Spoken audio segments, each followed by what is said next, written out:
Hello, everybody, and welcome to another episode of the Multifamily Hangout live.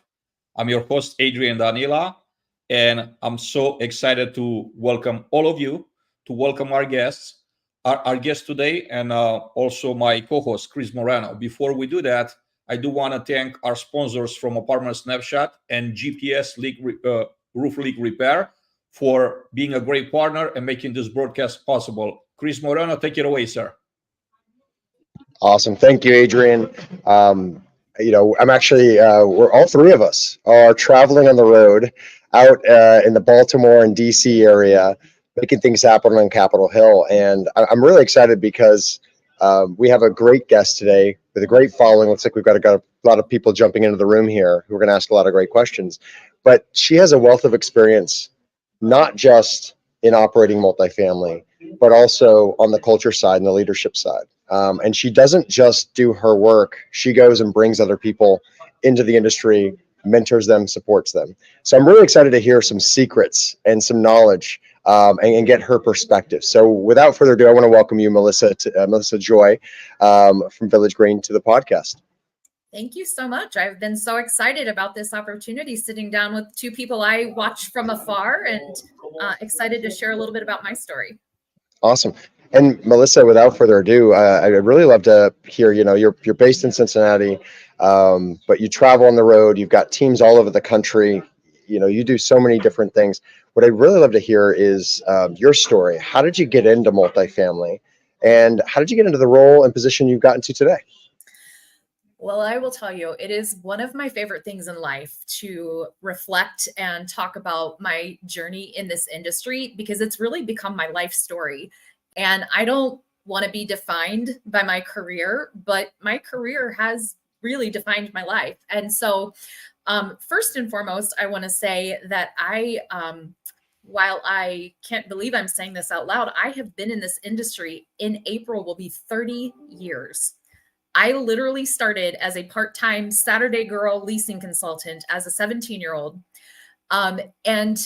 It's interesting, back in January, I had the honor of being installed as the president of the Greater Cincinnati Northern Kentucky Apartment Association, which feels like the pinnacle of my career. But what is so amazing about that is, as part of my installation into the presidency, I had the opportunity to give a speech. And as I reflected, and I knew, I've been on the executive committee for several years, so I knew my presidency was coming up. And as I started thinking literally a year ago, what in the world am I going to say when it's my turn to be installed? What am I going to say about my career and about my journey? So I had this opportunity to spend about a year, it felt like, thinking about how can I take 30 years of life and condense it into a 15-minute speech and talk about what I love so much about this industry and tell my story. But I spent a lot of time, I narrowed it down, and it's really given me this perspective again this year, because I'm about to celebrate. And I know the date that I started in the industry, April 24th, 1994. I was a junior in high school. And how it came about is my aunt growing up, my mom's second to youngest sister. She was the cool aunt, the one I always wanted to hang out with. I'd spend the night at her house all the time, babysit her kids. She worked as an assistant manager at an apartment community in our hometown. And I had, over spring break of my junior year, this assignment that you were supposed to go to work with a parent, write an essay about it. Well, my mother worked for, our family has a small real estate brokerage in our hometown, and I'd gone to work with her, felt like every day of my life. My dad was a blue collar worker, so that wasn't an option. So I called my favorite aunt and I said, hey, how would you feel about me coming to work with you a day over spring break? I ended up going in Monday, Tuesday, Wednesday, Thursday, and Friday. At the end of the week, as luck would have it, their regional manager called and said, and this is 1994, mind you, hey, we're going to start opening the office on Saturdays, and we want you to go ahead and make your schedule for the rest of the year to, have office hours on Saturday. Well, my aunt was a new mom. The manager was an older woman who was just like, absolutely not. I mean, I thought they were going to flip their desks over at the thought of being asked to work on Saturdays. And I'm looking around and I'm like, I could work on Saturdays. Like I'm doing all this stuff anyway. They had me filing, and I delivered newsletters. I coded electric bills. I copied invoices. I did a little bit of everything that week. And lo and behold, I got hired. I think I was making like $7.25 an hour. And I thought I had the best gig ever.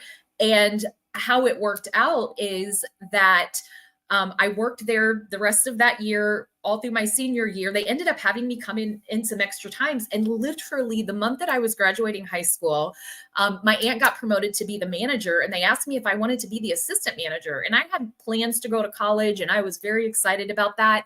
But what it did was allow me to move out to my own apartment at the property. There was a community branch of Miami University right next door to this property in Ohio, in Middletown, Ohio. And I was able to take the assistant manager job, get a raise, get a discount on an apartment, still go to school. And ever since that time, I have had the opportunity to elevate in my career. I was always very willing to do whatever it took. So I started out as the part-time Saturday girl, became the assistant manager. Ultimately, I became the manager of that property. Then I became the manager of another property in April of 2000. And that's when my journey with Village Green began. So in April of 2000, I went to another property in Cincinnati. I only ever worked at 2 properties on site. I'm kind of a lifer. And so I have this fierce loyalty to what I do and the people with whom I work. And so I went there and I had this tragic situation in my family that happened. I was 20, in my early 20s. And it really caused me to evaluate, like, what am I doing in life? Am I making a difference? And for the first time ever, I like put together a resume and I thought, I'm going to just see what else is out there. I was getting an accounting degree and I just thought I might want something different. Well, right about that time, as I'm the manager at this other property, this gentleman calls and he was distraught and he was looking for an apartment for his parents who were like in their 50s. They were moving from St. Louis and he was looking for an apartment for them. His father had terminal brain cancer and he and his brother lived in Ohio. His parents needed to move there so they could help with the father and be with them for his, final months of life. And through that experience, I befriended this woman. Her name is Elaine. It's such an important part of my story because through this experience and helping them find an apartment, they made the, cross-country move. Her husband, Dick, ended up passing away within a few months from brain cancer.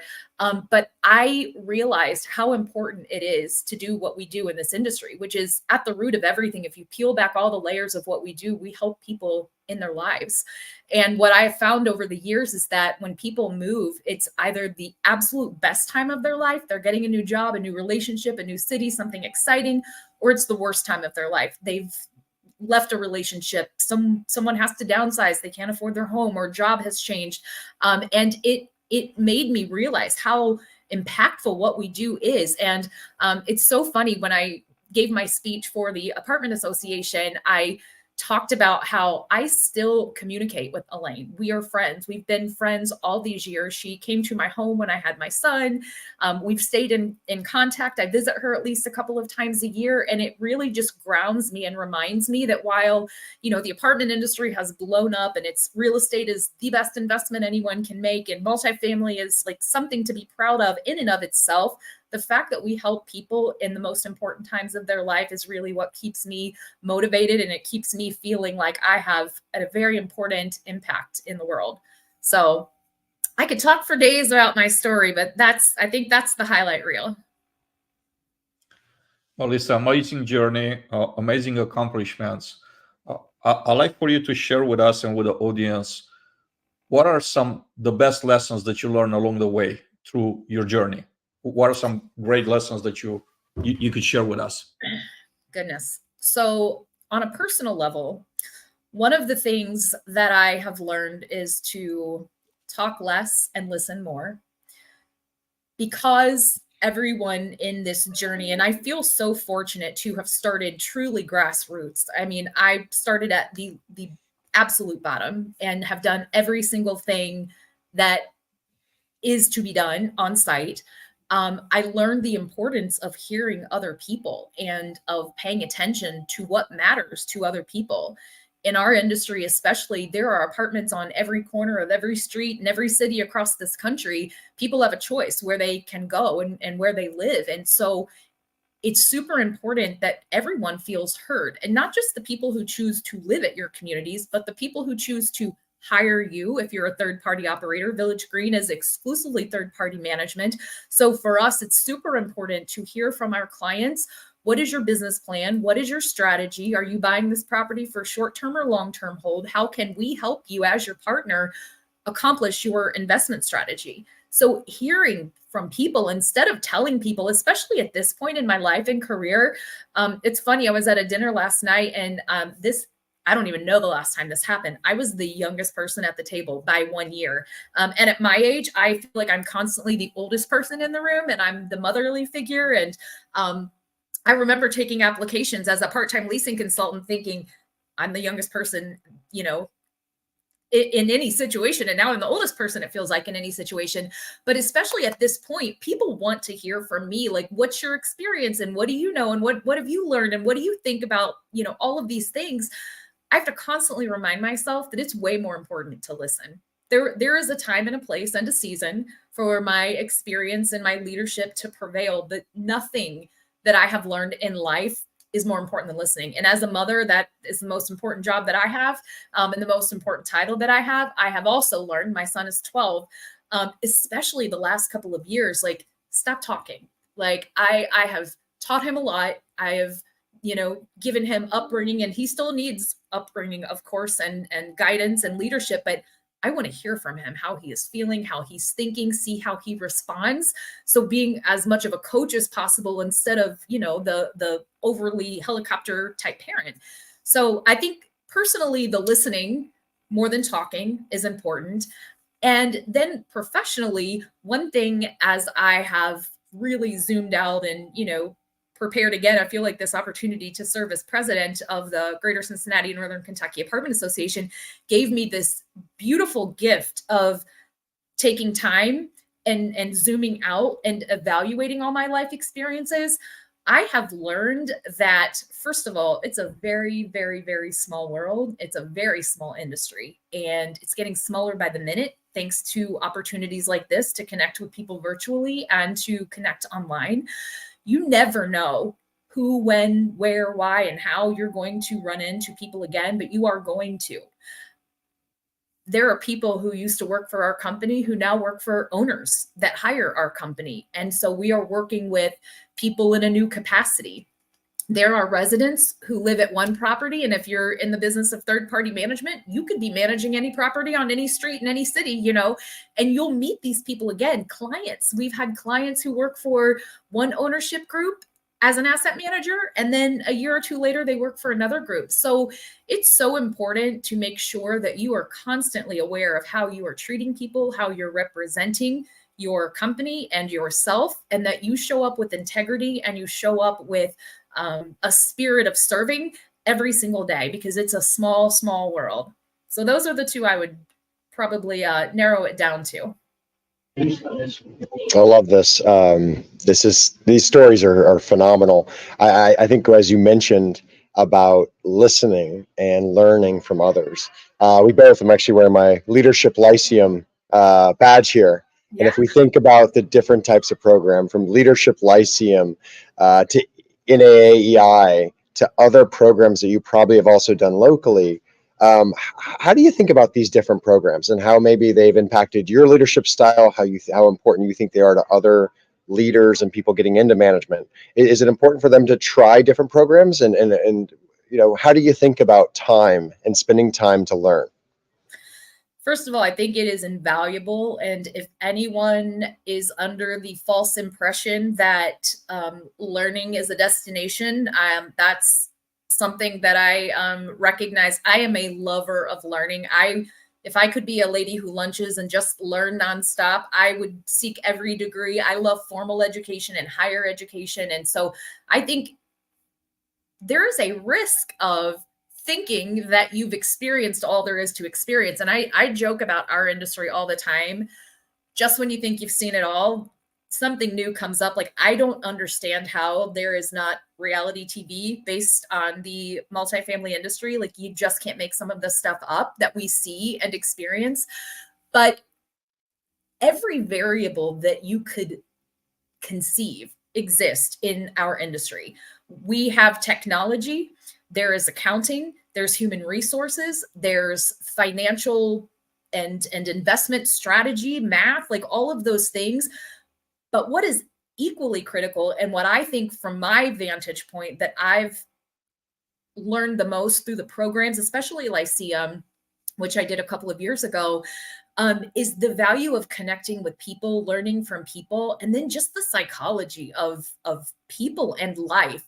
Because what we do is so unique in that we live with our clients. I mean, when I think about the intimacy that exists between us and residents, for example, just that client base, it's interesting. We in multifamily, if you do what I do in operations, your clients are the people that work with and for your company. Your clients are your owners, whoever hired you to manage their properties, your service providers, and your residents. You've got all these different kinds of people that you're serving. And one of the things that I learned very early on is that it is critical to understand people.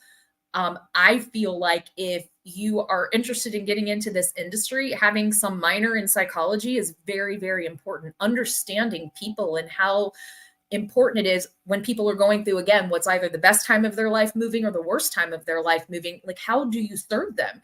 And if you think today about mental health, for example, I was in the operations committee meeting this morning for NAA, and we were talking about the mental health subcommittee, the mental health crisis that exists for our resident base, for our associate base. It is critical.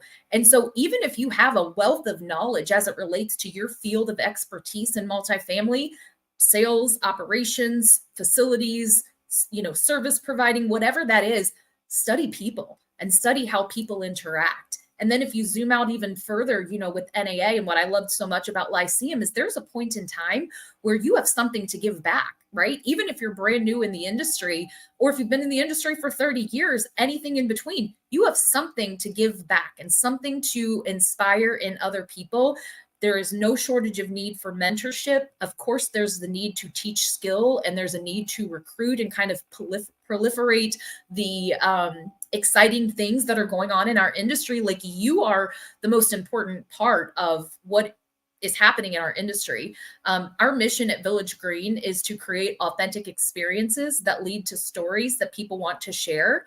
And I think what I love so much about that is that everything in multifamily kind of falls under two headings. No matter what you do in this business, you are either renting apartments or taking care of people.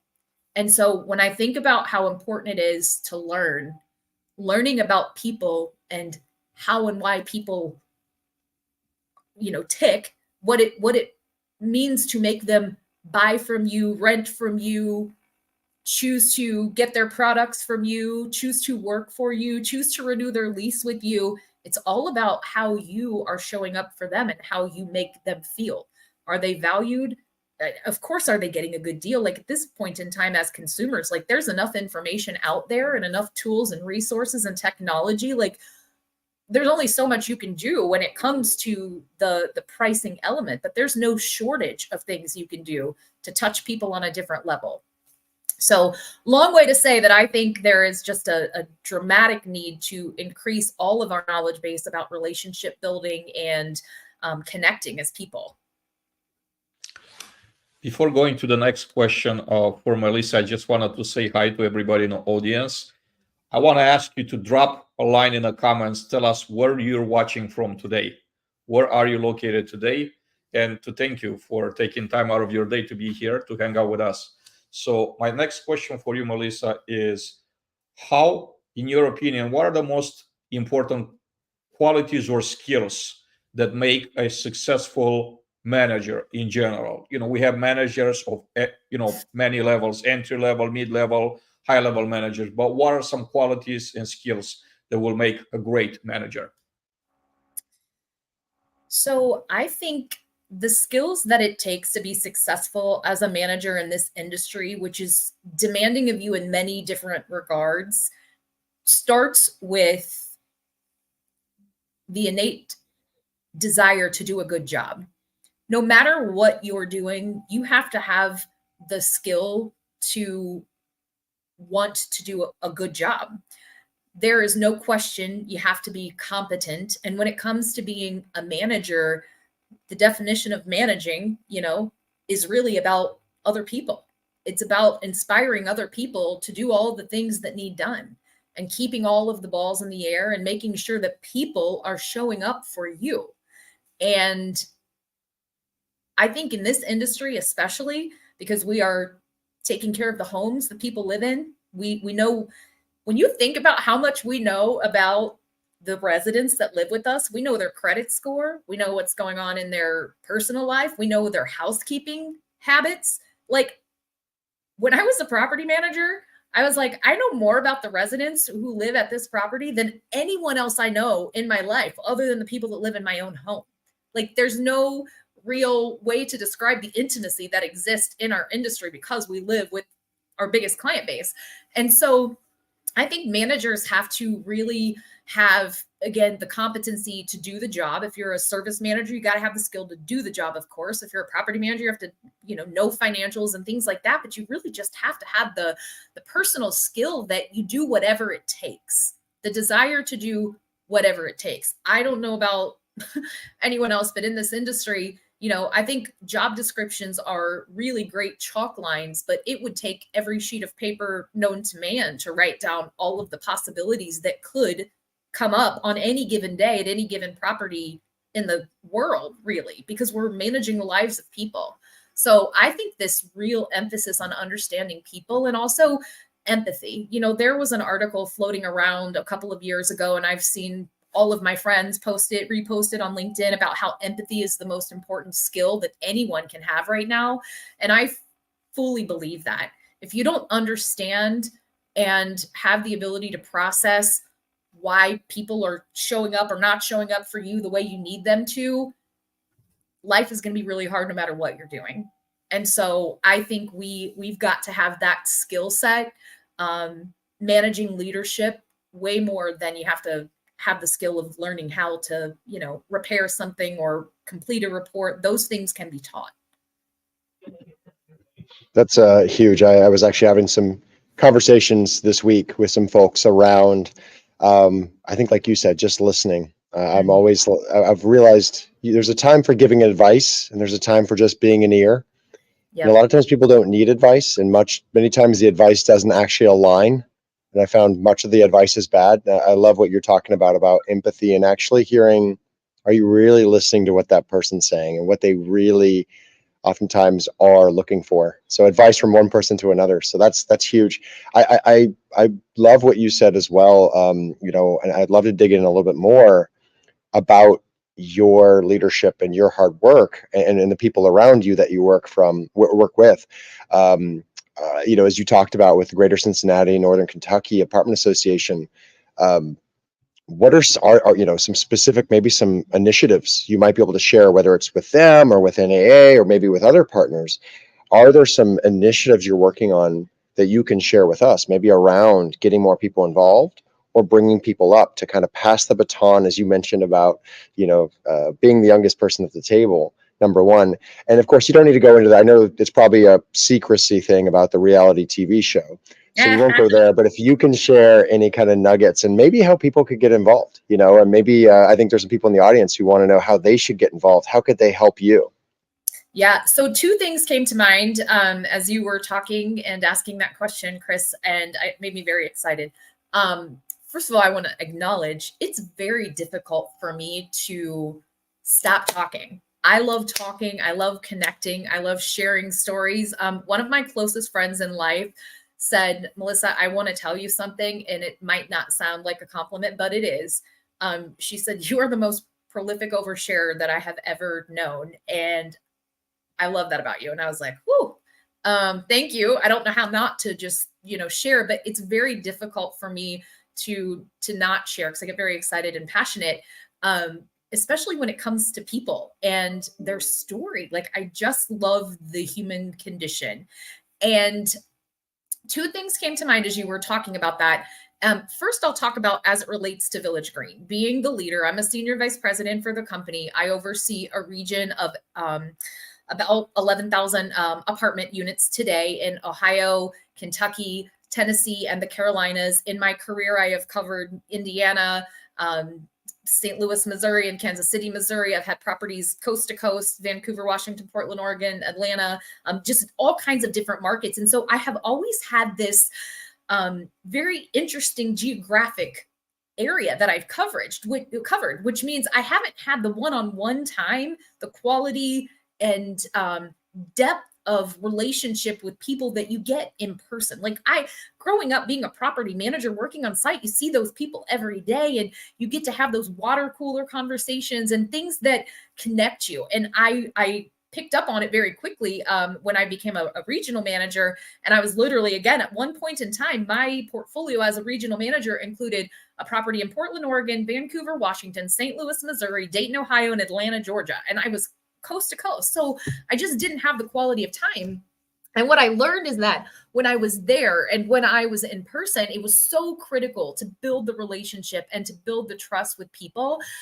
Getting to know them was so important. So I really intentionally invested in getting to know people, and not just what's your favorite, lunch, or what's your favorite drink and what do you like on your pizza, but like, share your greatest memory from grade school. What's the best field trip you ever went on? Or, if you could have lunch with one person, who would it be? And what's the last book that you read that really inspired you? Like those kinds of questions that make you connect with people. So at Village Green, what we did, 5 or 6, maybe 7 years ago now, is we implemented something called a daily GO meeting, and GO stood for grand opening. And so the concept of this meeting is that we would get together as a team. And so the supervisor, whatever team you're supervising, property manager would get the site team together. I would get my regionals together. And we would just have a 10 or 15 minute touch point. And sometimes we would talk about housekeeping items, like here's what's going on today, here's who's moving in, here's the, focus of the day. And then other times we would have leadership topics. We would share articles. I shared that article about empathy from Forbes that was circulating on LinkedIn. I share quotes and stories sometimes. The starfish story was one of the very first GO meetings that I ever had, about the man walking down the beach with his son, picking up starfish, and, having that lesson with his son that you can make a difference to one of these, even if you can't make a difference to all of them. So those kinds of intentional moments, taking time out of our day to connect with people, that was one initiative. And then with the Greater Cincinnati Northern Kentucky Apartment Association, which I will henceforth refer to as the GCNKAA. Number one, it's taken me a lifetime to be able to say that acronym without stuttering, but it's just faster to say it. So about, 6-7 years ago now, I was invited to co-chair our social media committee, and it was like fresh off the press, brand new committee. I joined forces with another woman from the industry, and we were really just trying to get followers on our social platforms, starting with Facebook and Instagram. And one of the things that I brought to the table at the committee meeting was, I'm on the board of directors. At that point in time, I was relatively new to the board. And I said, I'm looking around this table, and there are people here who I have sat by in meetings for years. There are people that are working for companies in Cincinnati where I have grown up my whole life that I know by name. I say hello to. We, small talk it up at the trade show and all the things. I know nothing about them, like nothing. And they're a human being just like me. They put their pants on one leg at a time. We share, even people that I shared the same title with, just working for a different company. I'm like, I know nothing about them. What if we used our social platform to get to know our members? So we started this initiative called the Weekly Member Spotlight. And every Friday, and I did it for years, I had to pass the torch with my presidency here and my commitment with that. But every Friday, we would have a different weekly member spotlight. And so there was a questionnaire. People got to fill it out. They could be as, intimate in the sharing of their details, or as, keeping it close to the vest. But we asked them personal questions. Tell us about your family. Do you have any pets? What's your favorite book? Do you follow sports? If so, who's your team? What's your favorite local restaurant? What's the best vacation you've ever been on? And we did this for years. If you go to the GCNKAA LinkedIn site, YouTube channel, Facebook page, you will see years worth of these weekly member spotlights. And it has been, for me, in the last 5 years specifically, one of the most incredible experiences ever. Number one, I got to know people that I have known, like superficially, at a level that I would have never expected. And the benefit of this, I almost feel guilty for the benefit that this is, what it has done for me as a human being, the perspective that it's created, the richness that it has given my life. I've been an avid reader my whole life, but one of the questions on this questionnaire was, what's one of the best books you've ever read? I have a list that I will not make it through in my lifetime, from books that people have recommended, both personal, like just feel good books, and professional books, podcasts, like all kinds of things that other people who I know and respect from my local market. I've interviewed people nationally from the NAA, and just invited people who are involved in the industry to come to this. But it's making an intent to invest in getting to know people and connecting with people. And it literally took less than an hour a week of time to do this. And I'm like, if I don't have an hour a week to connect with people who inspire me and who improve the richness of my life, I probably should reevaluate my priorities. But it was taking that intention and having the platform to do so. I would venture to say that all of your local affiliates have some social media committee, and that they would welcome anyone to participate. And I can tell you that our local Cincinnati Apartment Association still needs people who would be interviewed for this initiative. And I would be more than willing to get you connected and get you scheduled for something like that. Before going to the next question for Melissa, I want to encourage all of you in the audience to drop some questions for her. We're going to monitor the comment boxes, and we want to ask questions on your behalf. This is one of the reasons why we do live, because we want to have you become part of this conversation, right? So please drop your questions in. We promise that we're going to get to them. Next question, Melissa, is I want to switch gears and just focus on technology, on prop tech a little bit, and vetting prop tech in particular.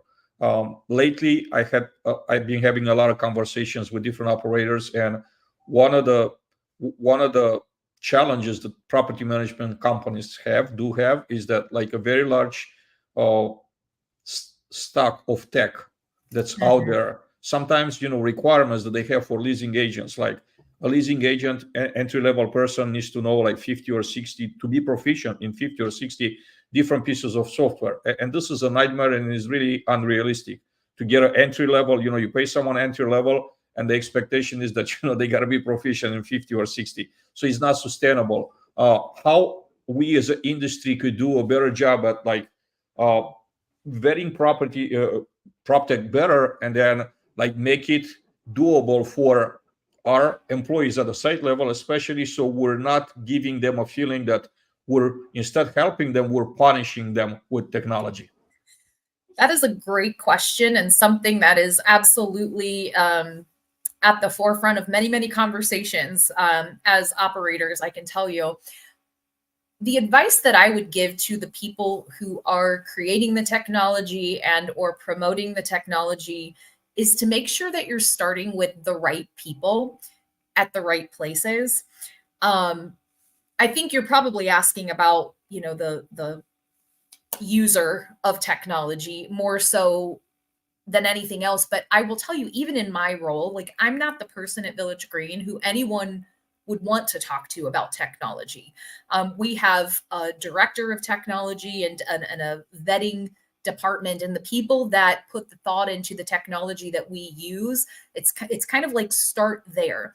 We have had different people promoting different pieces of a tech stack kind of start with a client who might not understand how everything has to work together and be supported and be funneled. And the reality of life is that, as the operator specifically, like, it has to fit into our stack and our box first. And so starting in the right place, which is with the operator, is very important. And with the right person at that firm, that's very important. In terms of being, the user and the front line of a property, I think I can speak for my company when I say we don't take the decision to introduce new software lightly. When we do roll something out, it is very thoroughly vetted, it is trained, it is supported, and it is there's really no question to us expecting people to know how to use and how to properly fold that, maybe additional piece of technology into their daily routine. We are constantly looking for ways to create efficiency, obviously, and be the best partner to our clients. So with the firm, like I'm accustomed to working to, we are working with, we always take it very seriously, and there's no flipping of a switch. It's rolled out. There's a timeline, well planned, etc. I have friends who are in the industry who have experienced the opposite, and it is disruptive. I think the risk in general that we have in our industry, I'm sure picked up on the fact in the last half hour that I am very much a grassroots kind of person when it comes to my feelings on this industry. At the heart of everything we do, we are taking care of people. And at the heart of everything we do, we're hiring people to take care of the people that we're responsible for taking care of. We are trusting our employees with residents' homes and with our clients' investments. So we have got to truly make whatever we're doing easy for people and make it make sense and give them the tools that they need to be successful. So I would just encourage anyone who's, evaluating their tech stack, and I know that's happening daily, to do it in a manner that has sequence. When you do anything out of sequence, even bake a cake out of sequence, like it's not going to turn out right. Awesome. I love that. And I think as you're talking about prioritization, managing your time effectively, you're overseeing such a vast portfolio of properties, a vast, group of people. You have a lot of people asking for your time and energy. Some people that stand out for me is like Simon Sinek. I listen to the Founders podcast. What are some things you listen to, or maybe things that have helped you with prioritizing your time and management? And do you have any secrets to success you can share with the audience? Ooh. Well, first of all, I follow Simon Sinek. He's probably my favorite person to follow. One thing that I learned the very, very hard way is that I have to treat myself like a human being. The things that I do to enrich my own knowledge is I'm very intentional with what I study. I absolutely love to learn. I love to read. Like I love to read so much. If you had a conversation with anyone on my team, they'd probably like roll their eyes because every single week, just about, I am sharing something that I have read. It might be like a normal book. I'm reading a book right now called Remarkably Bright Creatures. I just read a book called The Women. Neither one of them have anything to do with business. And I have found the nugget that is a leadership or business principle from these personal books that I've read to share with my team. I do it with sports analogies. I love football, so I'm constantly sharing like the team analogy and the sports analogy, but I invest in myself about behavior. I follow Mel Robbins and Brene Brown on social media, and they both have books that I have read that are important for leadership and for self growth and for self accountability. I take that very seriously. As much of a leader as I am, and as importantly as I take my role as leader and mentor, I know what that means is that I have to invest in myself. The other thing that I do is I make sure, now, I said I'm a prolific oversharer. I share what I do in my personal life, and I share the fact that I'm a human being with everyone, because I want everyone to feel comfortable and safe being themselves, because I think that's when you get the best from people, is when they feel safe enough to be themselves. Being a mother is so important to me. And so it does not matter what is going on in life. The weekends are for my child, and they always have been. And we go on the most incredible adventures. On any given weekend, you can see us going, whether it's to the zoo or the aquarium or a, fun house, like arcade type place, or going to Disney or going on vacation. I live and work as hard as I do so that I can have those weekends with my son. And there was a time before I had my son, because I had him a little later in life, that I thought working 7 days a week was how I was going to get a title and get, promoted and have the opportunities. And I very quickly found out that I love what I do. And that's because of who I am. I will never not work my hardest to do a great job and to show up as my highest and best self for the people that I am serving. but I am a human being with a family that means more to me than anything possibly could. And I work so hard to set the example that working hard is something to be proud of, and so that I have the means to do the things that are important to my family. So that, to me, investing in myself, taking the time to learn and have self-awareness has been critical to my leadership ability and my longevity, I think. And then showing people that what's the means, what's the end of what you're working for. Because if you are not doing anything with your hard work, like, you're going to give up on discretionary effort first, and then you're just going to give up altogether next. Lisa, I want to switch gears a little bit, and I want to go and bring up centralization. There's a lot of conversations about centralization in our industry. So I would like to ask you, right? Is centralization just the buzzword for the moment? Is it a real thing? Is it a combination or somewhere in between the two? What's your take on centralization in multifamily? Ooh, well, interesting today. I mentioned earlier, I attended the NAA Operations Committee meeting, and centralization has been the topic du jour of that meeting for a couple of years now. I don't think it's a fad. I don't think it's a buzzword. I think it is about efficiency and all the things that are going to be required of us. I mean, one of the things that we talked about is how we were talking about today, centralization in two areas. First and foremost, with like services. A woman in the meeting brought up the fact that she has heard several operators are using centralization for things like accounting services. And that's not a big conversation in our industry right now, but it is a challenge for firms to hire and retain the talent of accounting. It's a highly sought after skill, and they're often entry level positions that they're hiring, and we're competing with lots of other industries because every industry has accounting.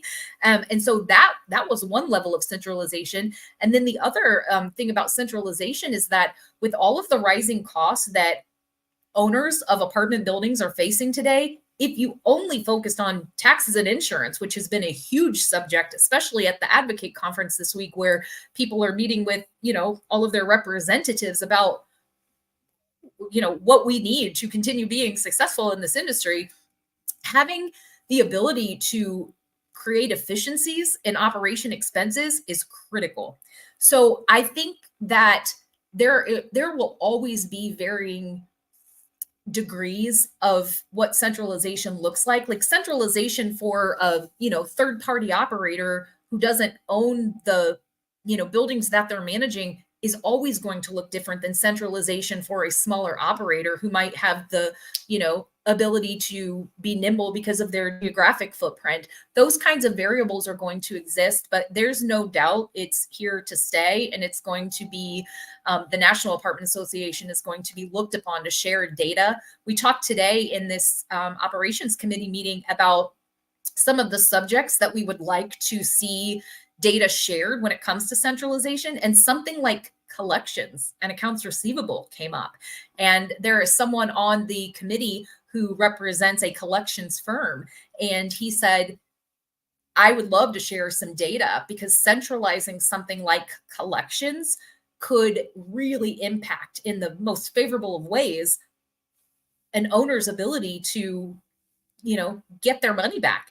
And when we as an industry who have gone through things like COVID, over the last 4 years, there are still areas of the country that are trying to catch up from evictions that were filed in 2020 and 2021.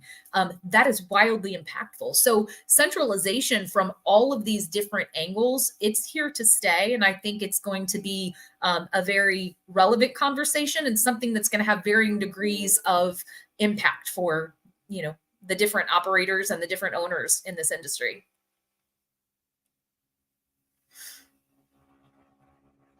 I'd love to. I think you're spot on there, and if we can dovetail that centralization, these challenges on cost savings, how are you thinking about labor shortages? Whether it's on-site teams, maintenance teams, especially the maintenance side, and keeping these buildings in tip-top shape. Well, very timely to have this conversation. The National Apartment Association has put a very big focus on the RPM careers subject and initiative, which is coming up in April, to spotlight all of the opportunity that exists. I remember when I started in multifamily and I shared my story with you, I didn't even know what apartments were. How would I know what apartments were? My aunt worked at an apartment building. Okay. I probably saw a TV show or two where someone lived in an apartment, but I didn't know what that meant. Today, everyone knows what apartments are. Everyone knows someone who lives in apartments by choice or necessity. Today, it's either or. There are luxury apartment buildings. And so it's this much more enticing industry. There are now professional designations. There are higher education degrees that you can get. I remember when Ball State offered the first property management degree. And so it's become this real specialty, and focusing on, just like you allowed me to do here today, sharing my story. I think that is how you encourage and influence a new generation of people. You don't necessarily go to a career fair as a college graduate and see as much about apartments as you do about anything else, right? And so we have at Village Green specifically for years and years have had a manager and training program where we go recruit college graduates. And before there were property management degrees, there was hospitality. And so we were recruiting people who had these, hospitality and business background experiences to come and learn more about the industry and learn more about our company. And it's been very, very successful.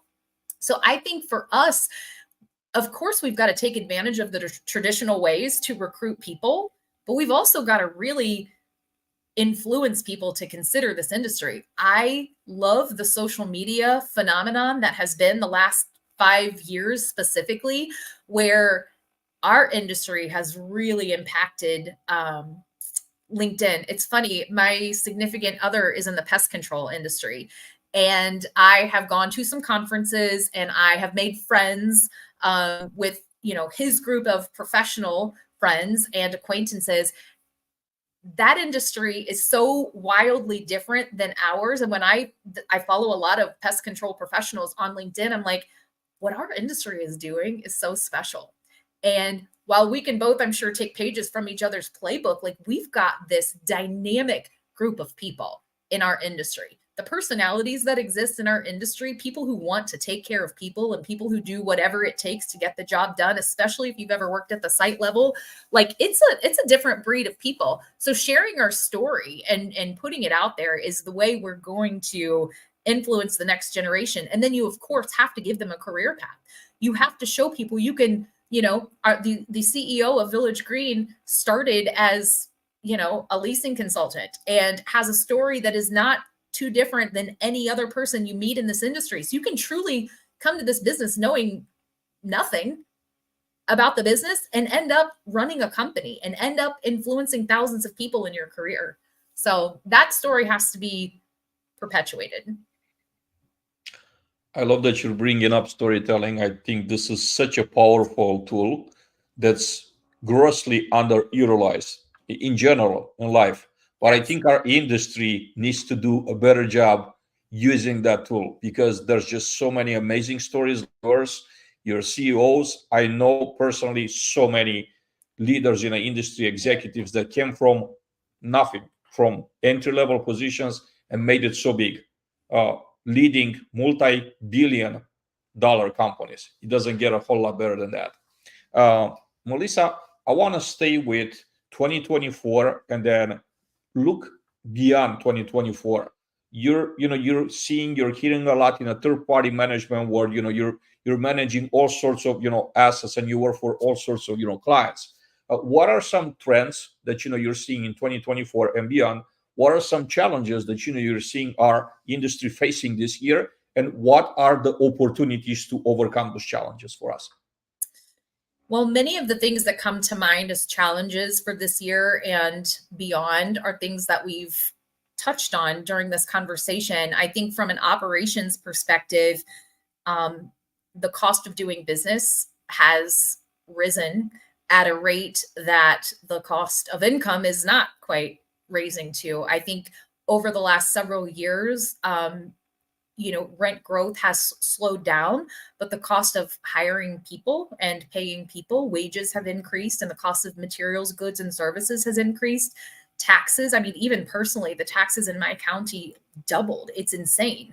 And so imagine multiply that times hundreds of units in any multifamily, situation, and it's impactful. So I see this trend of, expenses having to be managed at a level that, I mean, we obviously always, we're running businesses, we're always focused on being as efficient as humanly possible. But if there's only, 100 pennies in a dollar, there's only 100 pennies in a dollar. And if it costs more pennies to do, the work that needs done, that's impactful.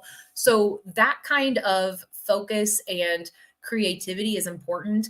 What I think is so interesting, and I'm, if you think about people as being an artist or a scientist, not that you have to be one or the other, like we need both. My brain is more of an artist. Like it's, you make something from what you have. And in science, everything is absolute, right? Numbers add up. There's only so much of a dollar, like we said, but we've got to figure out how to marry the science of there's only so much resource that we have and money that we have.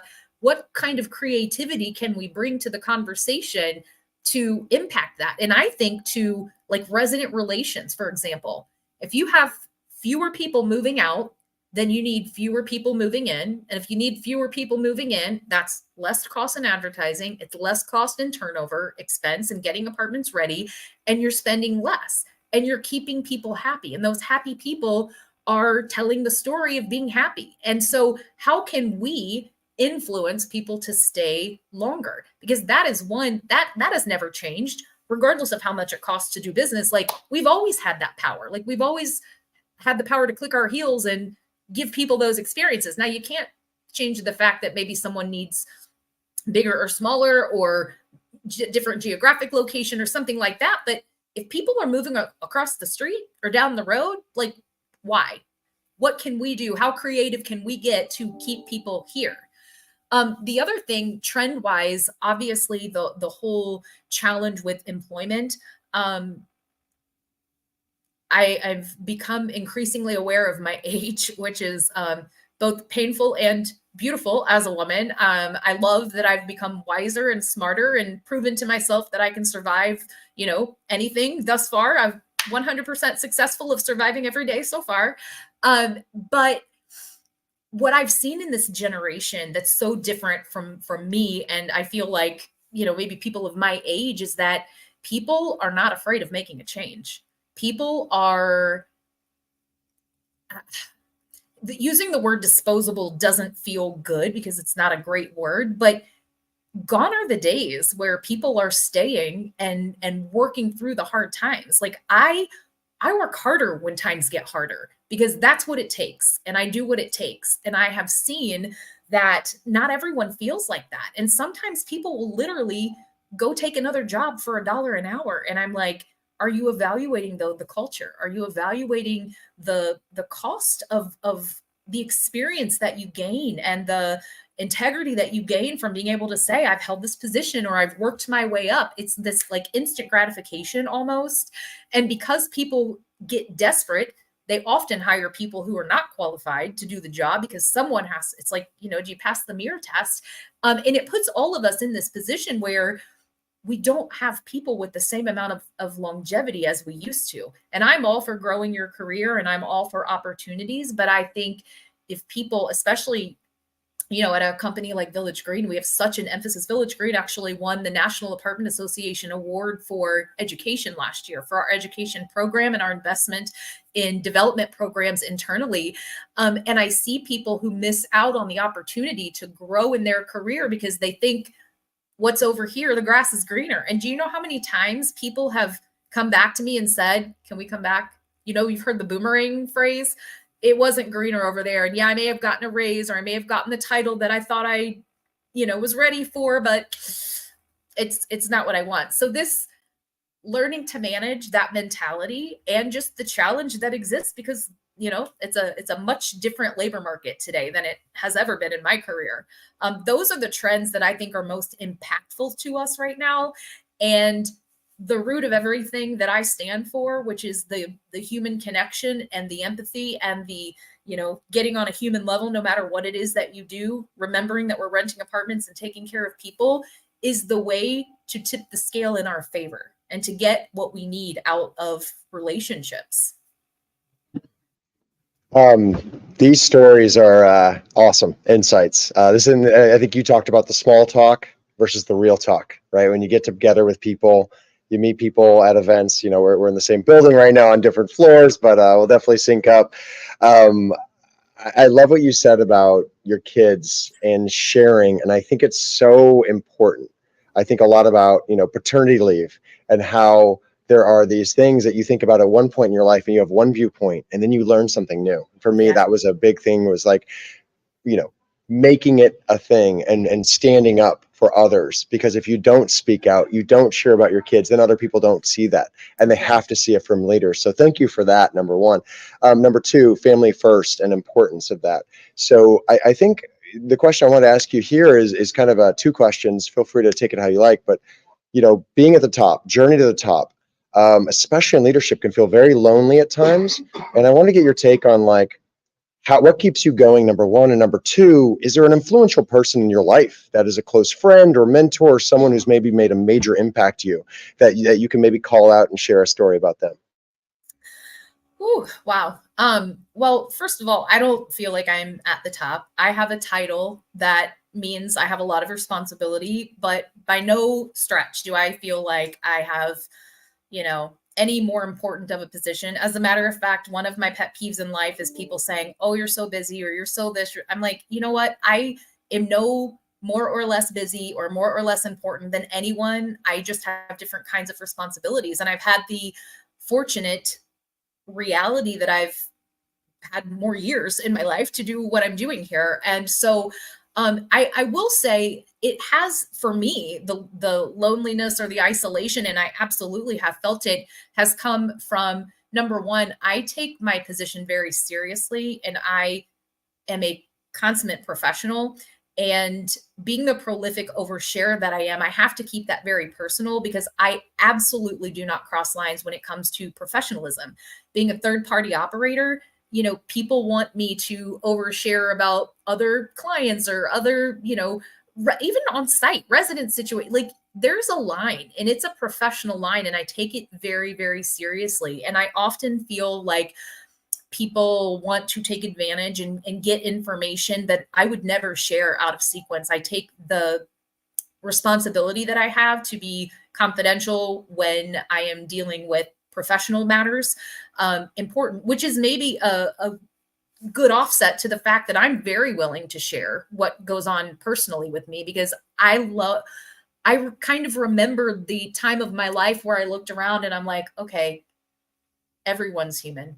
It's not just me feeling like, am I able to do this? What's going on? And, the human condition is very real. So I think that created some isolation, me having to figure out that, people often want to talk to someone because they have a title or, work for a very respected company. And I have both of those things, but the professionalism that I demonstrate speaks for itself. The other thing is all the traveling, and you both have traveled quite a bit. I don't travel nearly as much today as I did, but there was a point in time where I had to not sleep under the same roof as my son for many nights a week. And it was excruciating. And it was a sacrifice that I was able to make, but I will tell you, it took a toll for sure. And I don't know, Chris, if I could narrow it down to a single person, but I will tell you that the best friends of my life are because of this industry. And to name a couple of names, I will tell you that, first of all, my significant other, I met through that weekly member spotlight initiative that I told you about. He works in the Cincinnati market in the pest control industry. His name's Eric Scherzinger. And we've been dating for 5 years. And what's so interesting is we could not be more different. We have this common thread. We know we know the same people. But I've been able to trust in him all of these, feelings and experiences, and he knows enough about it, but he's not in it.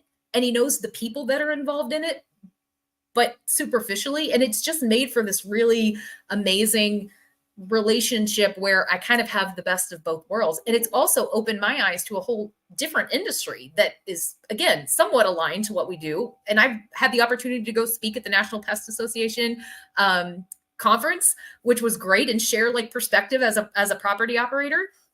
I also have a very good friend, the friend I told you before we got on this. I had to check out and I needed a space to do this. So I'm in one of my very best friend's room.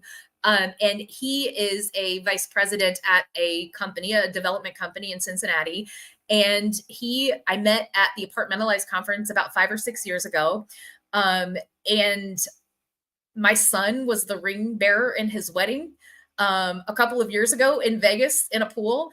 And over the it's been 6 years now that I met him. We have forged this friendship, and I have been able to share with him the highest and the lowest times of my life, personally and professionally. And I'm sure I could name 30 different names of people that I've met. All of my friends, my best friend, female friend, is a woman that I worked with at the second property I worked at in my life. And we grew up together. We've gone through weddings and divorces and children and job changes and promotions and all the things together. And it's all because of this industry. And so when I said earlier, like, I don't want my life to be defined by my career, it couldn't not be defined, because when you work as intimately as you work with people, and we do in this business, and spend as much time with people and have the longevity that I've been fortunate enough to have, how can you not share your life experiences?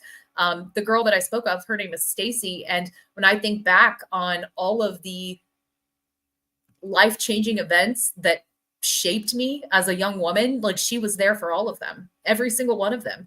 The relationships, my child, the death in my family, like all of those things. And I couldn't replicate that if I tried.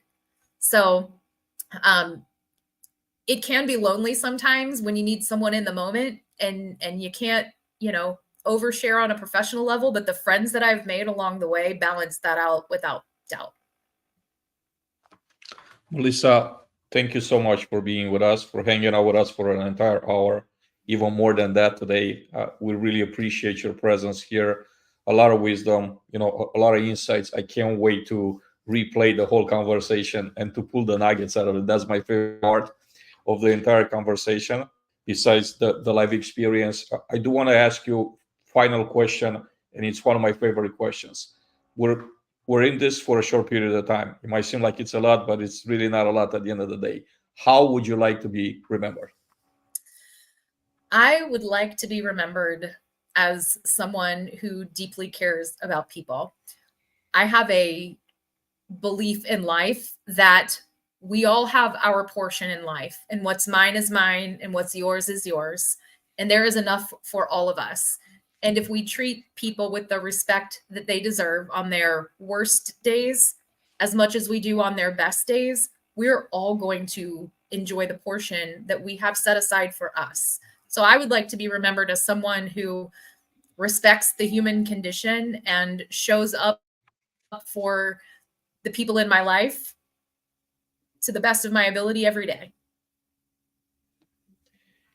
Thank you again, Melissa. I couldn't think of a better way to close this up. Chris Moreno, any final thoughts? Unreal. Really appreciate you taking the time. These story shares, I think, like you said, the real intimate conversations, giving to others, learning, paying it forward, and it tends to come back in life, and I think the struggle is real. So you sharing the ups and downs, I think about that all the time. And when you live and breathe it, right? Like, people ask me why I come to these events year after year after year, even through success. I'm like, we're just getting started. We're just getting started. So I love it, Melissa. Thank you so much for sharing your stories, and definitely recommend people to engage Melissa, learn from her, and get back to the industry. Thank you so much. Thank you, everybody, for being here with us today. I want to thank our sponsors for making this possible: Apartment Snapshot and GPS Roof Leak Repairs. Thank you to all of you in the audience for hanging out with us again. This show wouldn't exist without you. We hope to see you back here next week. We have another special guest, Jennifer Stachokas. She's an amazing leader. We can't wait to have her here with us next Thursday. Take care. Have an amazing day.